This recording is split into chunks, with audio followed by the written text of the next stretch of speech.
Qui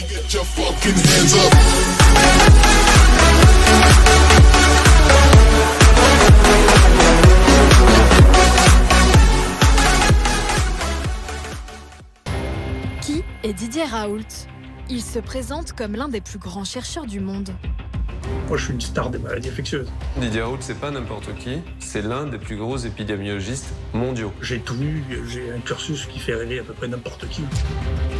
Il se fait connaître à travers sa chaîne YouTube. Il annonce détenir le remède miracle au coronavirus. C'est probablement l'infection respiratoire la plus facile à traiter de tout. Mais celui que certains considèrent comme un sauveur C'est un génie, mais c'est pas du tout fou. Enfin, ou alors peut-être les génies sont fous. est aujourd'hui qualifié par certains de ses confrères comme un falsificateur. La recherche est une quête de la vérité dans le respect des pratiques scientifiques et sans partialité de la part du chercheur. Didier Raoult est-il dangereux? Nous avons décrypté ses méthodes, interrogé des médecins et des scientifiques, enquêté sur les conditions de travail au sein de l'IHU. Qui est vraiment Didier Raoult? Le diplôme de médecin n'est pas un vaccin contre la connerie ou la malhonnêteté intellectuelle. Alors, le charlatanisme, ça qualifie le fait de promouvoir auprès du grand public un produit dont l'efficacité n'a pas été prouvée.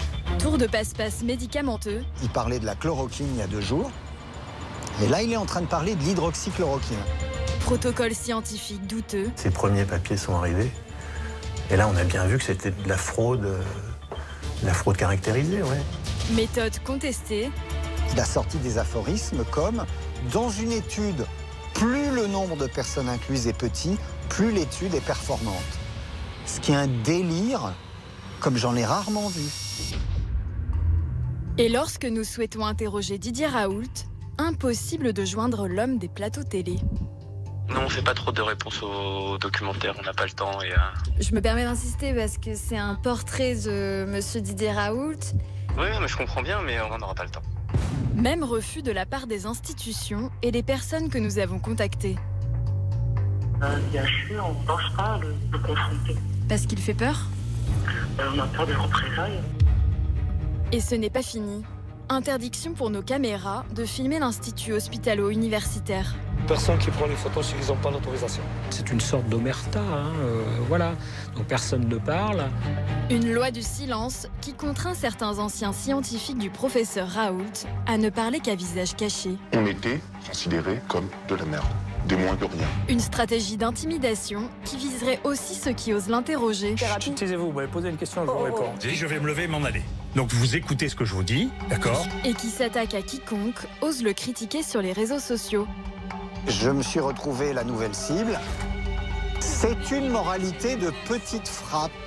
Nous avons enquêté durant des mois sur un professeur qui n'a jamais tort. Je préfère quand les choses se passent plutôt comme je pensais qu'elles devaient se passer. Didier Raoult et son institut.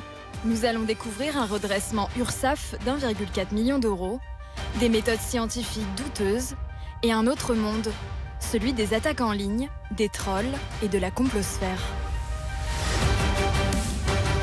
On est probablement devant le plus gros scandale médical et scientifique français du siècle. Enquête sur la face cachée du professeur le plus controversé de France.